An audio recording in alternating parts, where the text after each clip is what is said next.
दूसरी तरफ वानी जो बहुत ही ज़्यादा परेशान हो गए थे। उसने क्या ही एक्सपेक्ट किया था आर्यन से, सिर्फ एक प्यारा सा कॉम्प्लीमेंट, और आर्यन उसे वो भी नहीं दे पाया था। वो साड़ी भी तो आर्यन के कहने पर ही पहनी थी, लेकिन आर्यन इन सारी बातों को इग्नोर करते हुए वहाँ से जा चुका था। अब वानी भी और किसके लिए यहाँ पर बैठी रहती, वो भी अपने कपड़े को चेंज करते हुए अपने बैग में रख लेती है और पूरे मेकअप को वॉश करते हुए अपने घर की तरफ निकल गई थी प्रिंसिपल के परमिशन के बाद। आज घर पर भी वो बिल्कुल शांत थी। इवन मिशिका जो अपने गेट के बाहर काफ़ी देर से खड़ी थी, लेकिन उसके बावजूद भी वानी ने दरवाज़ा नहीं खोला था। जिससे मिशिका जो कि परेशान होकर के नीचे की तरफ आते हुए कहती है, मम्मी उसका क्या नाटक शुरू हो गया है, अभी फिर से दरवाज़ा बंद करके बैठ गई है मोटी कहीं की।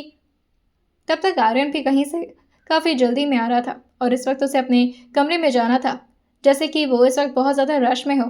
तभी मिशिका जो जाकर के आर्यन के सामने खड़े होते हुए कहती है, सुनिए ना, आप जा कर के बोले ना दी से, वो दरवाज़ा नहीं खोल रही हैं। आर्यन अपने फ़ोन में अभी तक तो बिजी था, लेकिन मिशिका की बात को सुन करके वो भी थोड़ा मारने के लिए डिस्टर्ब हो जाता है और वो जल्दी से जाकर के दरवाजे को पीटते हुए कहता है, वानी दरवाज़ा खोलो। ये क्या बचकानी हरकत है, सुन रहा हो तुम 2 घंटे से अंदर बंद हो। पानी अंदर से कोई भी जवाब नहीं देती और इसी तरह से आर्यन ने भी दरवाजे को पीट पीट करके हार मान ली थी। सुनीता जी भी बार बार वानी को वार्न कर रही थी, दरवाज़ा जिस दिन खोलोगी ना उसी दिन बाहर निकलते ही पीटूंगी तुमको। जिससे आर्यन थोड़ा सा फ्रस्ट्रेट हो रहा था और सुनीता जी की तरफ देखते हुए कहता है, एक काम करिए, पहले आप पीट लीजिए, दरवाज़ा बाद में खोल लेंगे। हम लोग ऐसे क्यों बात करिए, उससे परेशान है वो। आर्यन के दिल में इतनी ज़्यादा केयर है, ये सुन करके सुनीता जी को अच्छा लगा था और वो हल्का सा मुस्कुराते हुए कहती, हाँ तो ठीक है ना, फिर तुम्हें खुलवा लो दरवाज़ा। पता नहीं कौन इनका नखरा झेलेगा, मुझे तो नहीं लगता कोई इसको बर्दाश्त कर पाएगा। आर्यन को सोचते हुए कहता है, मैं हूं ना बर्दाश्त करने के लिए, बस ये मुझे तो बर्दाश्त कर ले। इतना ही जेलस है तो बताती क्यों नहीं है मुझे। और फिर वो लगातार कोशिश पे कोशिश किया जा रहा था, दरवाज़ा खोलो, अगर नाराज़ हो तो मुझ पर नाराज़ हो लो ना, किसने मना किया तुम्हें गुस्सा करने से, और वैसे भी लड़ाकू विमान तो तुम हो ही। वानी दरवाज़ा खोलो, मैं और देर तक यहाँ खड़ा नहीं रह सकता, मुझे और भी काम है।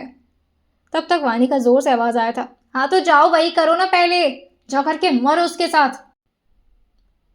अब आर्यन समझ गया था कि वानी की जलसी इतनी आसानी से ख़त्म तो नहीं होने वाली और इसी तरह से अब धीरे धीरे रात हो चुकी थी। मोहन जी के आने के बावजूद भी वानी ने दरवाज़ा नहीं खोला था, जिससे परेशान होकर के मोहन जी डाइनिंग चेयर पर बैठे हुए कहते हैं, क्या होगा इस लड़की का, कुछ समझ में नहीं आ रहा है। दरवाज़ा खुलवाइए, उसने कुछ खाया भी नहीं होगा, और नाराज़ किस बात से है वो, आपने कुछ डांटा क्या उसे। सुनीता जी अपने चेहरे को नाम मिलाते हुए कहती है, मैं कहाँ से डांटूंगी, पता नहीं कौन सा नया भूत चढ़ गया उसके दिमाग पर। तभी मिशिका जी कहती है, जेलस है मैडम जी। वानी अब शांति से बेड पर बैठी हुई थी, लेकिन तभी उसे कानों के पास कुछ आवाज़ सुनाई दे रही थी। तुम्हें क्या लगता है, अगर तुम दरवाज़ा नहीं खोलोगी तो मैं खिड़की से नहीं आ पाऊंगा, बेवकूफ़। वानी ये सुनते ही काफ़ी ज़ोर से भी चिल्ला पाती, लेकिन तभी उसके मुंह को ज़ोर से किसी ने दबा दिया था और जैसे ही वानी अपनी आंखें खोल करके सामने की तरफ देख पाती, इस वक्त आर्यन जो कि बेड के ठीक कॉर्नर के पास खड़े उसके मुंह को दबाए खड़ा था और उसको शांत रहने का इशारा करते हुए धीरे धीरे अपने हाथों को उसके मुंह से हटाते हुए कहता है, अगर बंद ही करना था तो पूरा रूम बंद करती ना, ये क्या विंडो खोल करके हवा ले रही थी। आ गया ना मैं अंदर। वानी जो कि एकदम से खड़े होते हुए कहती है, तुम ना मेरी जान ले लेते अभी, पागल कहीं के। डर गई थी मैं कितना, कोई आइडिया भी है तुम्हें, पागल कहीं के, ऐसे कौन आता है। आर्यन जो इस वक्त बेड के कॉर्नर के पास खड़ा हुआ था और वानी जो कि बेड पर खड़ी होकर के ये सब चिल्ला चिल्ला करके उसको बोले जा रही थी। आर्यन अपना हाथ आगे बढ़ाते हुए कहता है, इधर आना जरा। वानी अपने चेहरे को नाम मिलाते हुए कहती है, नहीं आऊँगी, क्या कर लोगे, जो बात करनी है वहीं से करो। आर्यन अपना चेहरा नाम मिलाते हुए कहता है, तुम ज़्यादा देर तक वहाँ बच नहीं पाओगी, चुपचाप से नीचे उतरो। वानी जो अपनी बाहें से कोड़ते हुए कहती है, क्यों नीचे उतरूं। आर्यन उसी के लहजे में कहता है, क्योंकि मैं कह रहा हूँ, और मैं तुम्हारी बेड पर नहीं आ सकता। वानी सारी बातों को भुला करके एक साइड में रखती है और अपने कमर पर दोनों हाथ रखते हुए कहती है, एक बात बताओ, ये तुम्हारा बेड पर ना आना, मुझे अपने बेड पर ना चढ़ने देने वाला कौन सा कॉन्सेप्ट है, मुझे समझ नहीं आता। और इतनी क्या प्रॉब्लम है मेरे बेड पे आने में, कोई दिक्कत हो जाती है तुम्हें, हाँ चीटी काटना शुरू कर देती हैं। और ये बोलते बोलते वो धीरे धीरे आगे बढ़ रही थी और आर्यन बस इसी फ्लो को मेंटेन रखने के लिए तुरंत ही जवाब देना शुरू कर देता है, क्योंकि मेरी कुछ अपनी रूल्स हैं, मैं ऐसे किसी लड़की के और ये बोल करके वो तुरंत ही उसकी कमर को पकड़ करके उसे नीचे की तरफ उतार दिया था, क्योंकि वानी धीरे धीरे आगे की तरफ यानी बेड के कॉर्नर के पास आ चुकी थी और उसको जोर से पकड़ते हुए कहता है, तुम्हारा दिमाग खराब है क्या? इस तरह कौन करता है? इतना देर से तुम गेट बंद करके चुपचाप बैठे हुई हो। कोई क्या सोच सकता है? तुम्हें कोई आइडिया भी है? या मैं परेशान हो गया हूँ? आंटी अंकल सब। वानी जो जड़ते हुए कहती है, तुम्हें सबकी परवाह है ना, सिवाय मेरे? तुम्हें तो सिर्फ दूसरों की परवाह ही होगी, क्योंकि मैं तो तुम्हारी कुछ लगती नहीं हूँ, मैं तो तुम्हारी दुश्मन हूँ ना। आर्यन अपने सर को हाँ में हिला करके जवाब देते हुए कहता है, एग्जैक्टली, दुश्मन ही तो। तभी तो खिड़की चढ़ कर के आए तुम्हारे रूम में, क्योंकि तुमने दरवाज़ा बंद कर रखा था और मुझे फिक्र हो रही थी तुम्हारी। दुश्मनी ऐसे ही निभाते हैं शायद, तुम्हारे हिसाब से। वानी जो अपना कंधा उचकाते हुए कहती है, क्यों करते होते फिक्र? हाँ, तुम्हें तो नेहा की फिक्र होनी चाहिए ना। उससे जाकर पूछो वो कैसी है, उसकी तबीयत ठीक है या नहीं। वैसे भी तुम्हारे साथ डांस करने का मौका मिला था आज उसे, वो तो बहुत ही खुश होगी। वानी की कमर को वो धीरे धीरे अपने हाथों से अपने फिंगर से इधर उधर सहलाते हुए कहता है, तुम इस बात को कब समझोगी? मेरा ध्यान तुम्हारे अलावा किसी पर नहीं रहता है, लेकिन तुम्हें ये बात समझ में नहीं आती। स्टूपिड इडियट हो तुम, एक नंबर की। वानी जो काफ़ी गुस्से में कहती है, मैं इडियट हूँ? हाँ, मैं इडियट हूँ? आर्यन ने अपने सर को हाँ मिला दिया था और उसको अभी भी अपने हाथों में इसी तरह जकड़े हुए कहता है, हाँ हो तुम एक नंबर की इडियट, क्योंकि तुम्हें कुछ भी दिखाई नहीं देता। जो पूरी दुनिया को समझ में आता है, तुम्हें क्यों समझ में नहीं आता? हाँ खैर छोड़ो, तुम्हारे सामने तो बात करने से बेहतर है कि मैं अपना सिर दीवार में जाकर लड़ा लूँ, दम कहेंगी। और ये बोलकर वो दरवाजे को अंदर की तरफ से खोल दिया था, जिससे सुनीता जी तुरंत ही अंदर की तरफ आती हैं और इस वक्त उन्होंने झाड़ू लिया हुआ था। वो झाड़ू को अपने हाथों में पकड़े हुए वानी की तरफ दौड़ती है, लेकिन तभी वानी आकर क्यारन के पीछे छुप जाती है और जोर से उसके शर्ट को पकड़ते हुए कहती है, बचाओ मम्मी, क्या कर रही हो? लग जाएगी यार। वो कभी लेफ्ट साइड में जाती तो कभी राइट साइड में, और आर्यन को भी वो अपनी तरफ ही घुमाए जा रही थी कि किसी भी हालत में अगर मार पड़े भी तो आर्यन को, ना कि वानी को। और अभी उन्होंने अपने एक हाथ को झाड़ू से पकड़ करके जोर से वानी की तरफ मारा तो था, लेकिन गलती से वो जाकर के आर्यन के पैर पर लग गया था। हाँ, उसे चोट तो ज़रा भी नहीं लगी थी, लेकिन तभी सुनीता जी जो कि आर्यन को सॉरी बोल करके दोबारा से वानी को पीटना तो शुरू करती है, लेकिन तभी पीछे से काफ़ी तेज़ उन्हें आवाज़ सुनाई दी थी, क्या कर रही हैं आप? दिमाग खराब हो गया आपका?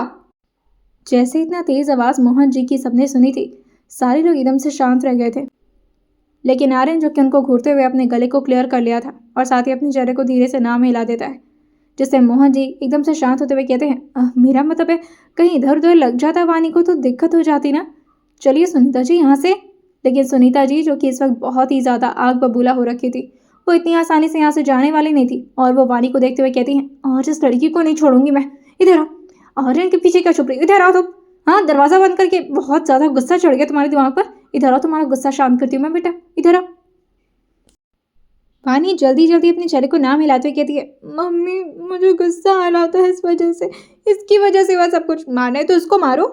और ये बोल करके वो साइड हट गई थी, जैसे सुनीता जी तो तुरंत ही उसकी बातों से कन्विंस हो जाएंगी और आर्यन को मारना शुरू कर देंगी वानी की जगह पर। आर्यन जो उसको घूरते हुए कहता है, मैंने क्या किया? हाँ, क्या किया मैंने? वानी जो चिढ़ते हुए कहती है, बताओ क्या किया है? हाँ बताओ तुम्हें।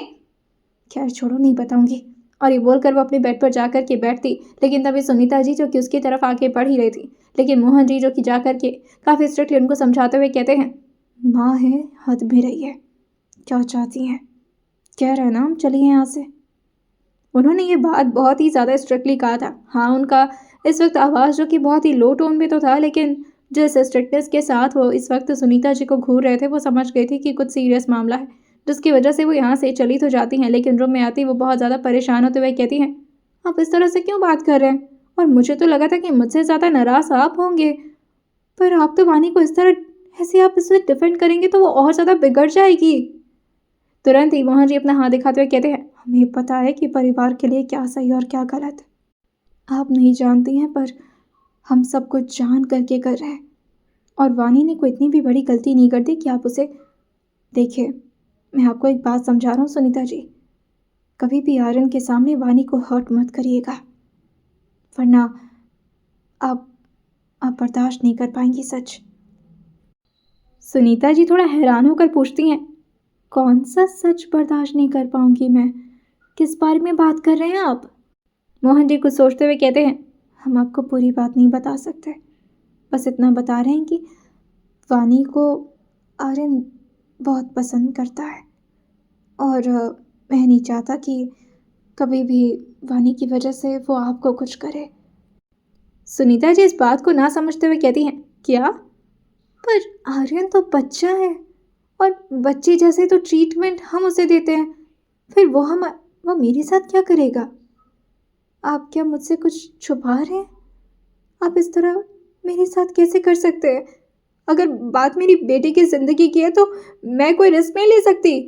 ये सुनकर के मोहन जी उनको शांत करते हुए कहते हैं, इसीलिए तो कह रहा हूँ कि मत समझिए आप सब कुछ, वरना आप कुछ बहुत बड़ी गलती कर बैठेंगे और हम अपनी बेटी को खो देंगे। आपके सामने हाथ जोड़कर विनती कर रहा हूँ, वानी को डांटना बंद करिए। समझ लीजिए कि वानी की दूसरी ज़िंदगी मिली है उसे, और उस ज़िंदगी का जो हक है ना, वो हमने खो दिया है। अब उस ज़िंदगी पर सिर्फ एक ही शख्स का हक है और हमें पता है कि वो हमारी वानी का बहुत ख्याल रखेगा। सुनीता जी वाकई कुछ नहीं समझ रही थी। रात भर इसी तरह से मोहन जी उनको कन्विंस करते रह जाते, लेकिन सुनीता जी के आंसू के धार रुक ही नहीं रहे थे, क्योंकि शायद वो अब धीरे धीरे इस बात को समझने लगी थी कि आर्यन जो उन्हें दिखता है वो है नहीं असल में। फाइनली इस वक्त आर्यन, जो कि वानी के गुस्से को तो शांत कर चुका था, लेकिन अभी भी वानी इस बात को मानने के लिए तैयार नहीं थी कि उन लोग के बीच क्लास में क्या हुआ। आर्यन अपने सर पर अपना हाथ रख करके अपने बालों को पीछे की तरफ सेट करते हुए कहता है, बात मानिए तो मानो, वरना। तभी वानी, जो कि उसको गुस्से में घूरते हुए कहती है, वरना क्या करोगे? आर्यन जो उसकी तरफ थोड़ा क्लोज आते हुए कहता है, वरना मैं तुम्हें। और ये बोलते बोलते वो उसकी आंखों से धीरे धीरे नीचे की तरफ, उसके होंठों की तरफ अपने नजरों को गड़ा लिया था, जिससे वानी थोड़ा अनकंफर्टेबल होते हुए अपने दोनों होठों को अपने मुंह के अंदर छुपाना शुरू कर दी थी, और फिर अपने हाथों को ले जा करके अपने मुंह पर रखते हुए कहती है, आर्यन उसके हाथों को हटाते हुए कहता है, ये कैसे बोल रही हो? तुम्हारे ऐसे इशारे समझ में नहीं आएंगे मुझे। इंसान हो तुम्हारी तरह चुड़ैलों वाले इशारे नहीं समझ पाता ना। सही से बोलो, क्या बोल रही हो? और ये बोलते बोलते वो धीरे धीरे अपने फिंगर को उसके कभी गर्दन तो कभी उसके गालों पर टच करा था, जिसे वानी थोड़ा ब्रश करते हुए कहती है, मत करो ऐसे, अच्छा नहीं लग रहा। आर्यन हंसते हुए कहता है, झूठी कहीं की। अच्छा तो तुम्हें लग रहा है। अच्छा अब सच सच बताओ, इतना नाराज़ क्यों थी? इस वजह से क्योंकि मैंने नेहा के साथ डांस कर लिया? वानी अपना चेहरा हाँ मिलाते हुए कहती है, और नहीं तो क्या, गुस्सा नहीं आएगा मुझे? तुम इसके साथ ऐसे डांस करोगे, मुझे बुरा लगा और तुम मुझे छोड़कर चले गए। तुमने मुझे एक भी बार नहीं कहा कि मैं सुंदर भी लग रही हूँ। ऐसा कैसे कर सकते हो मेरे साथ? आर्यन से बहुत ही ज़्यादा धीरे टोन में पूछता है, तुम चाहती हो कि मैं तुम्हें कॉम्प्लीमेंट करूं? वानी ने धीरे से अपने सर को हाँ में हिला दिया था। आर्यन आके उसके गालों के बहुत ही करीब आकर के अपनी गर्म सांसें उसके पास छोड़ते हुए कहता है, तो बता दो तुम्हें, तुम कैसी लग रही थी? वानी सर हाँ में हिला करके धीरे से उसकी तरफ घूम जाती है। अभी तक तो आर्यन के होंठ जो कि उसके गालों के करीब थे, लेकिन अब वो वानी के होंठों के करीब आ चुके थे, जिससे अब वानी को उसकी सांसें बहुत अच्छी तरह से अपने होंठों पर महसूस हो रही थी, और वो उसके अंदर के इमोशंस को बहुत ज़्यादा ट्रिगर कर रहा था। तभी आर्यन उसके गालों पर हल्का सा अपने हाथों को टैप करते हुए कहता है, होश में आ जाओ, कहीं ऐसा ना हो कि मदहोश में कुछ बहुत बड़ी गलती कर बैठो तुम। वानी, जो कि आर्यन के कभी होंठ की तरफ देखती तो कभी उसके जॉ लाइन तो कभी उसकी आंखों, लेकिन उसकी आंखों की तरफ देख कर के वो तुरंत ही अपनी नज़रों को खुद ही झुका ले रही थी, जैसे उसके अंदर यह हिम्मत ही ना हो आर्यन की ऐसी बातों को सुन करके उसको फेस कर पाए। जैसे वो अपने चेहरे को थोड़ा दूसरी तरफ करते हुए कहती है, तुम हमेशा ऐसे ही करते हो, पहले गलती करते हो और फिर अपनी बातों में मुझे बहला लेते हो। मैं तुमसे बात नहीं करूँगी, जाओ यहाँ से। तभी आर्यन उसके कान के पास आते हुए कहता है, जा रहा। वो जैसे ही अभी जाने के लिए खड़ा हुआ था, वानी उसकी तरफ देखकर कहती है, तुम्हें कोई फीलिंग्स नहीं है ना मेरे लिए आर्यन? तुम वाकई मुझे ऑप्शन की तरह ट्रीट करते हो। जब नेहा तुमसे बात नहीं करती तो ऐसा लगता है मेरे पास आ जाते हो, और फिर जब वो थोड़ा नोटिस करती है तुम्हें, तुम फिर उसके पास चले जाते हो। क्या वाकई बस इतनी वैल्यू है मेरे लिए तुम्हारे दिल में? आर्यन, जो कि उसकी तरफ मुड़ करके कुछ जवाब देने वाला तो होता है, लेकिन तभी वानी ने कुछ ऐसा कहा था जिससे आर्यन के सारे प्यारे इमोशंस ख़त्म हो चुके थे। ठीक है, फिर मेरे पास भी कोई ऑप्शंस की कमी नहीं है, मैं भी तुम्हें ऑप्शन की तरह ही ट्रीट करूँगी। आखिर भी मुझे बहुत बार अप्रोच करता है, कल से मैं भी उससे बात करूँगी, और वो भी उस वे में। आर्यन जो उसकी तरफ बहुत ही गुस्से में झुक करके कहता है, तुम बात करके तो देखो, वैभव के बाद उसी का नंबर आएगा, आई स्वेयर। ये बोल करके वो बाहर की तरफ निकल गया था। तभी वानी एकदम से हैरान होते हुए कहती है, क्या वैभव के बाद उसका मतलब इसी लड़के ने वैभव को गायब किया है? नहीं, ये नहीं हो सकता। मैं कहीं सपना तो नहीं देख रही। मैं कितनी बड़ी भोंदू हूँ क्या? जति ने मुझे इतनी बार वार्न किया था। इसका मतलब कि आर्यन आर्यन नहीं है, ये कोई और है। नहीं, ऐसा नहीं हो सकता। शक्ल से तो बहुत मासूम लगता है। मतलब इसने वैभव को गायब किया है। जतिन क्या कह रहा था कि आर्यन के मसल्स बहुत ही अगर मैं इसको बिना कपड़े के देख लूँ तो मुझे तो पता चल ही जाएगा कि ये मर्द है या नहीं, क्योंकि लड़कों के लिए किसी को गायब करना कोई मामूली बात थोड़ी ना होती है। हो सकता हो जतिन ने सही कहा हो। अब मैं इसे कहाँ इतना छूती हूँ? तो क्या जतिन इसको छूता रहता है? नहीं नहीं, ऐसा नहीं है जतिन। वो दिखता भले ही थोड़ा लड़कियों की तरह, लेकिन वो ऐसा नहीं है। अपने ही आप में वो बहुत सारी बातें किए जा रही थी और फिर उसका डिटेक्टिव दिमाग एक आइडिया निकालता है। उसके गुस्से को देखकर कि वानी की हिम्मत तो नहीं हो रही थी कि उसके कमरे में जाए, लेकिन सुबह उठते ही वो हाथों में इस वक्त बाई के हाथ से दूध पकड़ लेती और उसे ग्लास में भरते हुए जल्दी से जा कर के वो आर्यन के ठीक दरवाजे के सामने खड़ी होती है और एक गहरी सांस भरते हुए कहती है, वानी तुम ये कर सकती हो। हाँ, तुम्हें डरने की ज़रूरत नहीं है। बिल्कुल नॉर्मल रिएक्ट करो। भूल जाओ कि उसने कल रात क्या कहा था तुमसे। ओके। और फिर वो धीरे से दरवाज़ा खोलती है। इस वक्त अंदर आर्यन बहुत ही तेज़ तेज़ सांसें लेते हुए अपनी एक्सरसाइज कंटिन्यू कर रहा था और इस वक्त उसके कानों में हेडफोन्स लगे हुए थे, जिसकी वजह से उसे वानी की आवाज़ सुनाई नहीं दे रही थी। और फिर जैसे ही उसे कुछ एहसास होता है कि उसके पीछे कोई है, वो जल्दी से खड़े होकर के अपने फाइटिंग पोजीशन में आ गया था, जैसे वो अभी लड़ना शुरू कर देगा। लेकिन फिर वानी को देख करके वो अपने हेडफोन्स को साइड में फेंकते हुए कहता है, यहाँ क्या कर रही हो? और इसे अचानक से तभी वानी, जो कि उसके टी शर्ट की तरफ देखते हुए कहती है, हाँ लग तो रहा है, काफ़ी अच्छे मसल्स हैं इसके तो। इस वक्त आर्य ने फुल टी शर्ट पहन रखा था, जिसकी वजह से उसे प्रॉपरली कुछ नज़र तो नहीं आ रहा था, लेकिन वो टी शर्ट उसकी बॉडी पर काफ़ी हद तक फिट हो रहा था, जिससे थोड़ी बहुत उसके मसल्स के आउटलाइन दिख रहे थे वानी को। और जिस तरह से वो आर्यन की बॉडी को स्कैन कर रही थी, आर्यन उसकी तरफ आगे बढ़ते हुए कहता है, कहो तो ये उतार दो, आराम से देख लो। वानी ये सुनते ही एकदम से थोड़ा हिल गई थी और अपनी जगह से डिसबैलेंस हो गई थी, जिससे उसका दूध हल्का सा ऊपर की तरफ छलक जाता है आर्यन के कपड़ों पर। लेकिन आर्यन के इस वक्त वो टी शर्ट नहीं बल्कि लोअर के पास छलका था और एक ऐसी जगह पर जिस पर जैसे ही वानी नज़र डालती वो एकदम से उसके चिन को पकड़ते हुए कहता है, हे ऐसे नहीं देखते, गंदी बात होती है।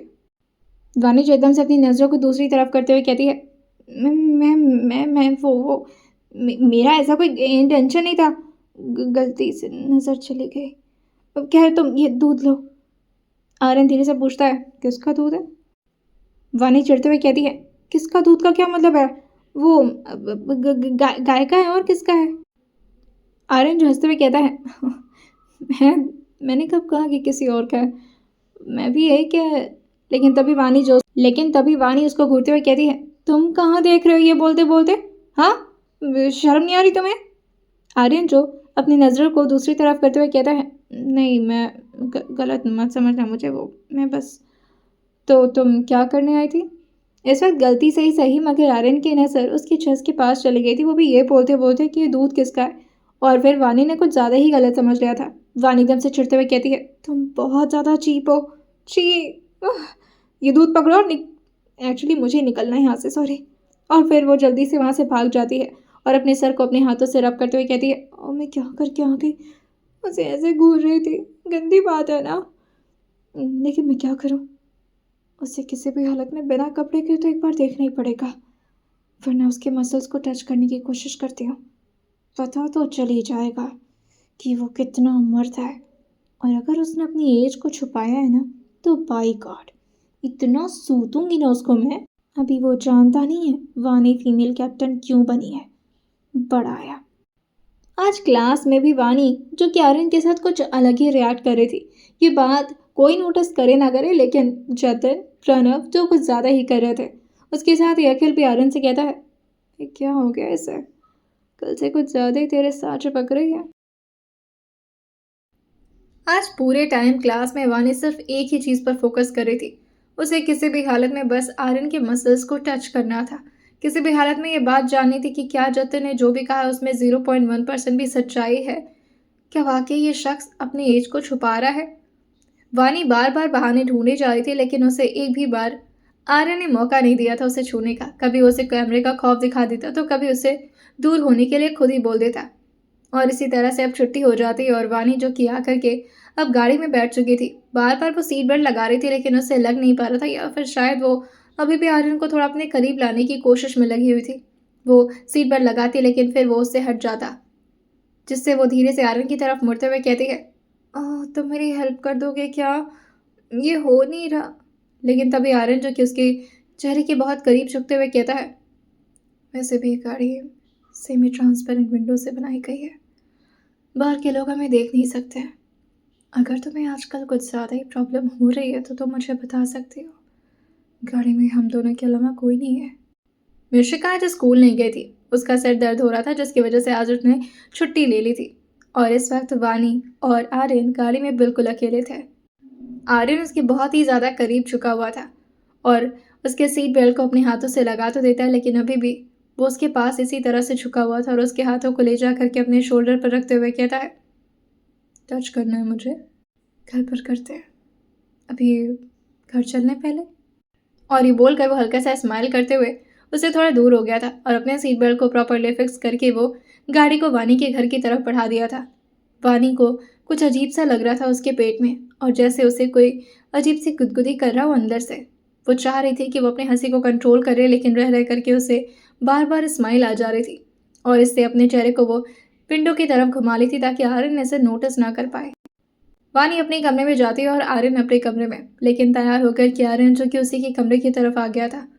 वानी जो कि बहाना ढूंढते हुए अब खाने को लेकर के उसकी तरफ आगे बढ़ी थी, लेकिन तब तक आर्यन ने दरवाज़ा खोल दिया था, जैसे उसे पहले से अंदाजा मिल गया हो कि वानी अंदर आने वाली है। और धीरे से दरवाजे की तरफ से लगते हुए कहता है, हाँ वो तुम्हारे वेट कर रहा था। वानी धीरे से उसे पूछती है, तुम जब भी स्कूल से आते हो पहले नहाते हो ना, आज इतनी जल्दी नहा लिए? वानी को उम्मीद थी कि अभी तो आर्यन नहा रहा होगा और नहाने के बाद वो तो शर्टलेस होकर के बाहर निकलेगा ही, और फिर उसे शायद आर्यन को देखने का मौका मिल जाएगा। आर्यन अपने चेहरे को ना मिलाते हुए कहता है, आज मन नहीं है नहाने का, शाम को नहा लूँगा। वैसे खाना खा लें? तुम साथ में खाओगी मेरे? वानी अपने चेहरे को ना मिलाते हुए कहती है, नहीं नहीं, तुम्हारे साथ मैं क्यों खाऊंगी, मैं अपने कमरे में जा रही हूँ। तुम जब नहाना तो मुझे बता देना, हाँ। ये बोलकर अभी वो जैसे ही मुड़ी थी तभी वो अपने ही दांतों तले अपनी जीभ दबा लेती है और अपने सर पर धीरे से चपेट मारते हुए कहती है, क्या उल्लू की पट्टी चीज़ों में, ये भी कोई बताने वाली बात है। आर्यन हंसते हुए कहता है, वैसे मेरे नहाने में तुम्हें क्यों इतना इंटरेस्ट आ रहा है? तुम्हें कोई हेल्प करनी है मेरी?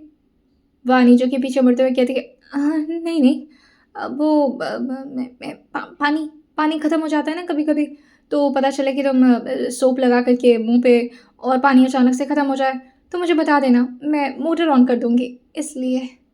वाह पानी, क्या कवर अप दिया है। वो थूक घोटते हुए जल्दी से अपने कमरे की तरफ भाग गई थी। आर्यन को समझ में तो आ रहा था कि इसके दिमाग में कोई ना कोई खुरापात चल रहा है, लेकिन आर्यन इस बात पर ज़्यादा फोकस नहीं करता, क्योंकि उसे अच्छे से पता था उसे हर चीज़ों को कैसे डील करना है। और वानी का दिमाग उसे पता था कितने बच्चों वाला है, वो क्या ही पता लगा लेगी आर्यन के बारे में। आज पूरा दिन वानी वेट ही करती रह जाती है, लेकिन आज उसके हाथ कुछ भी नहीं आया था। अगला दिन, आज पीटीएम था, 7 सितंबर को, और सारे बच्चे जो कि अपने अपने किसी न किसी पेरेंट्स के साथ गए थे। यहाँ वानी जो कि सुनीता जी के साथ आई थी, लेकिन आर्यन यहाँ पर कहीं पर भी मौजूद नहीं था। उसने बोल दिया था कि उसे कहीं जाना है और वह सुबह से ही न जाने कहाँ गायब था। मोहन जी के परमिशन से उसने गाड़ी भी ले ली थी।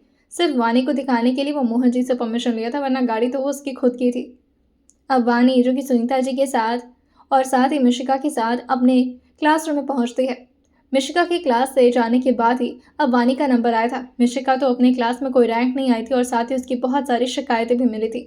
वानी जो कि अपने क्रॉस को बनाए हुए उंगली से अंदर की तरफ पहुंची तो थी, लेकिन धीरे से अपनी आंखें खोलती है, क्योंकि उसे पता था रैंक तो उसकी आने नहीं वाली।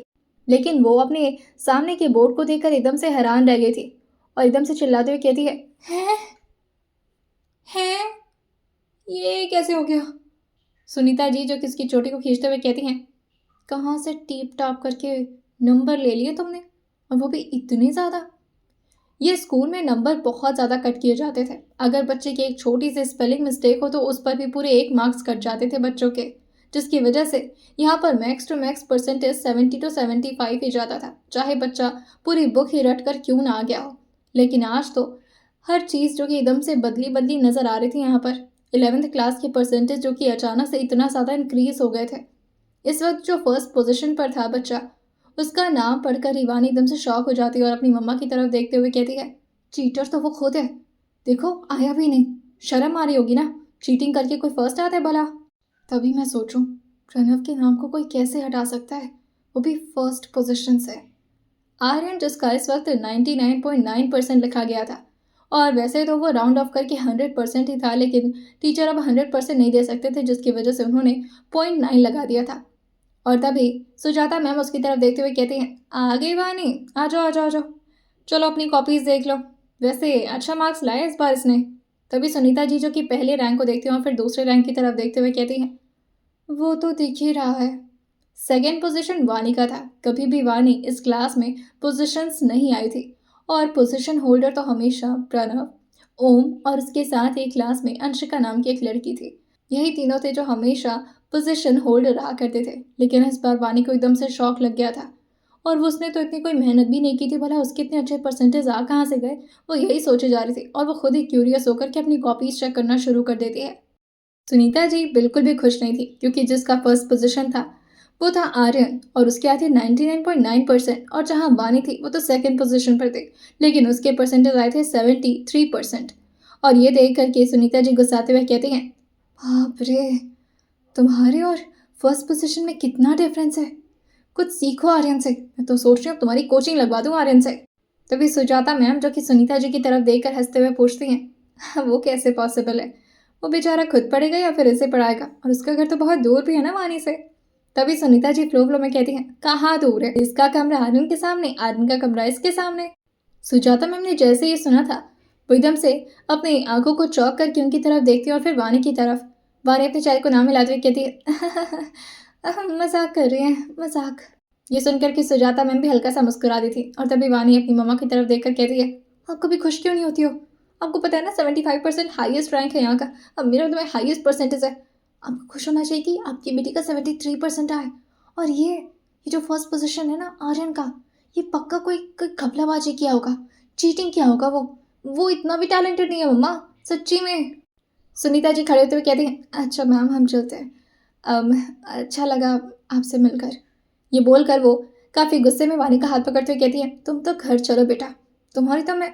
लेकिन तभी उन्हें मोहन जी की बात याद आने लगी थी।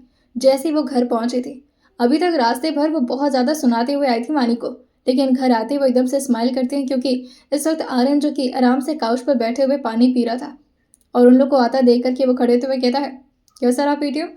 वानी गुस्से में कहती है, तुमने इतने अच्छे परसेंटेज कहाँ से लाए, हाँ, कौन से टीचर के सर पर बंदूक रखी थी तुमने, ये बताओ। जैसे ही वानी ने ये बोला था, आर्यन अपने बालों को पीछे से सहलाते हुए कहता है, इससे कैसे पता चला। हाँ, आर्यन ने किसी के सर पर बंदूक नहीं रखी थी, लेकिन सबके दिमाग में ये प्रेशर था कि वानी को सेकंड पोजीशन तो देना ही पड़ेगा किसी भी हालत में, क्योंकि आर्यन का नाम वानी के साथ होना चाहिए, ऐसा ऑर्डर ऊपर से आया था। और वह स्माइल करते हुए कहता है, वो सब छोड़ो, तुम्हारे कौन से पोजीशन आए। वानी चिढ़ते हुए कहती है, सेकंड पोजीशन, बढ़िया, लेकिन हाँ ईमानदारी से आए मेरे सेकंड पोजीशन, तुम्हारी तरह नहीं। और वैसे भी पिछले बार तो मेरे 50% ही आए थे, कम से कम अभी इतने तो आए, I am happy with it. Aryan अपने कमरे में जा चुका था और सुनीता जी से कहता है, खाना हो सके तो किसी से भिजवा दीजिएगा, वरना मैं आकर खा लूँगा, अभी मन नहीं है मेरा। लगभग 3 बजे सुनीता जी खुद ही वानी को उसके कमरे की तरफ भेजते हुए कहती हैं, खाना दे दो आर्यन को, आज सुबह से बेचारे ने कुछ भी नहीं खाया, ब्रेकफास्ट भी नहीं किया उसने। वानी जो चिढ़ते हुए कहती है, मी मी मी मी, ब्रेकफास्ट भी नहीं किया, कुत्ता कहीं का, उस मोटू को तो मैं खाना खिलाऊंगी, रुको। वो जल्दी से उसके कमरे की तरफ जाती और अभी भी बहुत ज़्यादा नाराज़ थी, इस बात को सोच सोच कर कि आखिर उसके इतने अच्छे परसेंटेज आए तो आए कैसे। अब उसकी माँ की नज़र में वानी बहुत ज़्यादा नीचे गिर चुकी थी, क्योंकि वो हमेशा यही कहती थी कि यहाँ पर हाईएस्ट रैंक तो सिर्फ और सिर्फ 75% वालों का ही जाता है, इससे ज़्यादा तो परसेंटेज यहाँ पॉसिबल ही नहीं है। और आर्य ने उन सारी बातों को एकदम से नेगलेक्ट करवा करके अपनी परसेंटेज को बहुत ही ज़्यादा आगे बढ़ा दिया था और सारे पेरेंट्स की एक्सपेक्टेशन भी बढ़ा दी थी। और बार बार वानी को उसके फ्रेंड्स के कॉल आए जा रहे थे। दीक्षा जो कि रोते हुए कहती है, अरे यार हमारा तो कमर दर्द हो रहा है, पापा मार दिया रे घूसा। ऐसे कैसे कर सकते हैं यार, उनको लगता है कि मैं ही नहीं पढ़ती हूँ, मुझे क्या पता था, रोबोट आ गया क्या क्लास में। 99.9% किसका था यार, टॉपर कहीं का। अब किसको पता है, अब पता नहीं कौन से स्कूल में आया था, मैत्रीपुरम कौन सा स्कूल था वो। गानी चढ़ते हुए कहती है, था कोई मेट्रोपॉलिटन या मेट्रोपॉलिटिशियन, कुछ तो था यार, लेकिन जो भी था बहुत ही बकवास स्कूल है। इतना क्या पढ़ा दिए, 99.9% कैसे आ सकता है किसी का। मुझे तो मन करे ना कि जाकर के उसके कपड़े फाड़ दूँ। न जाने क्यों आजकल वानी के दिमाग में सिर्फ आर्यन के कपड़े ही चुभ रहे थे। तभी नेहा से कहती है, ये तो गुस्से में इतनी रोमांटिक क्यों हो रही है, अब ऐसा मत करना यार, बेचारे की इज्जत। वानी गुस्से में कहती है, तू हट जा यार। और अब यही सब सोचते हुए वो धड़ाम से दरवाजे को खोल दी थी और जैसे ही वो दरवाजे को खोल करके दरवाज़ा बंद करके अंदर की तरफ पहुंची थी, इस वक्त फाइनली उसे वो नज़ारा दिख गया था जो उसे कब से चाहिए था।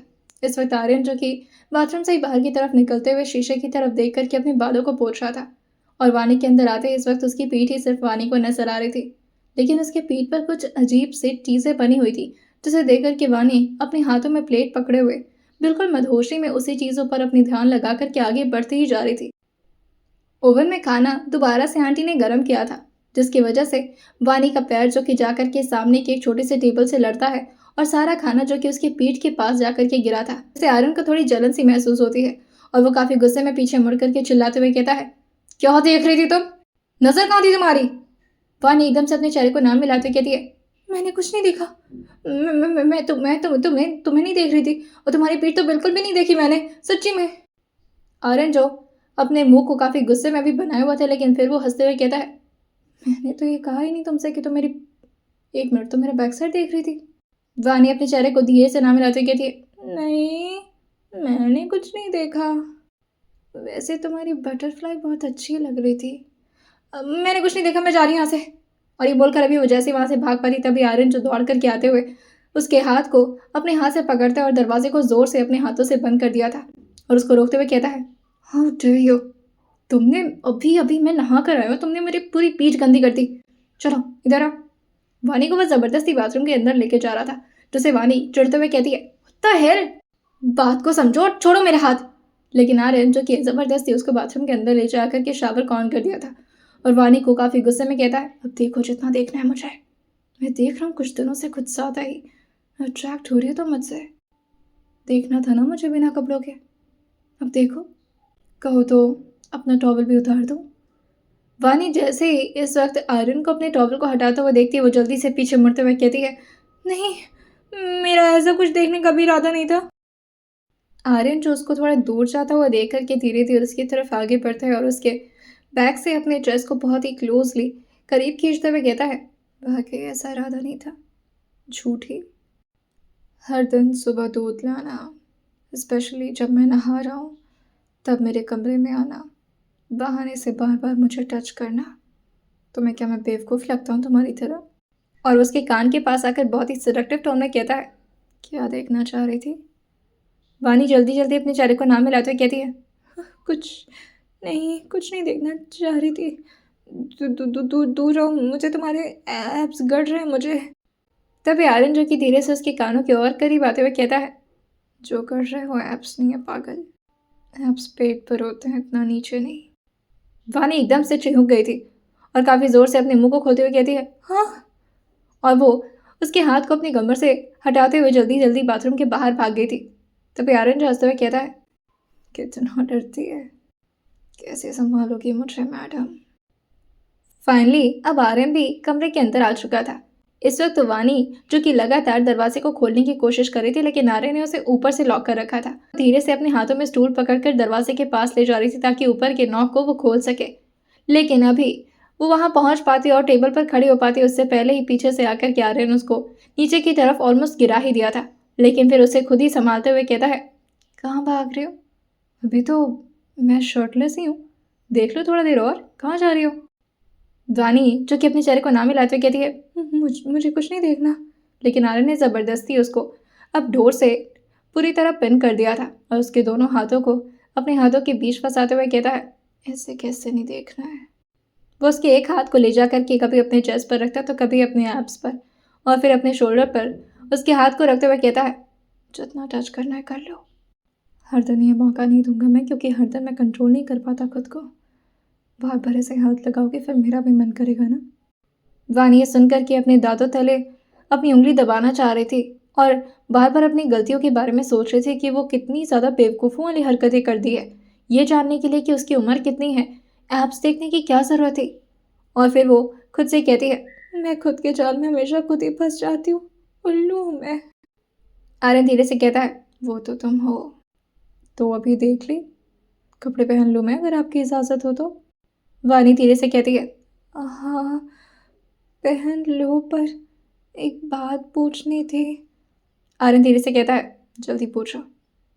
वानी जो कि बहुत ही हिम्मत करके उसके चेहरे की तरफ देखते हुए कहती है, तुम्हारी उम्र क्या है?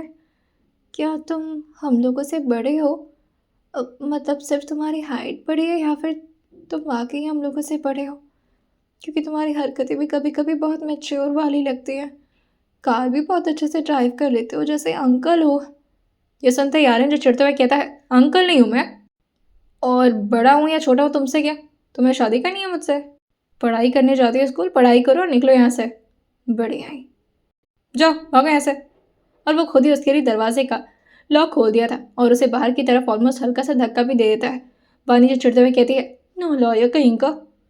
ओह, ये तो जान ही निकलने वाली थी, लेकिन मज़ा आया देख करके। कितना हॉट है, जाकर सबको बताती हूँ।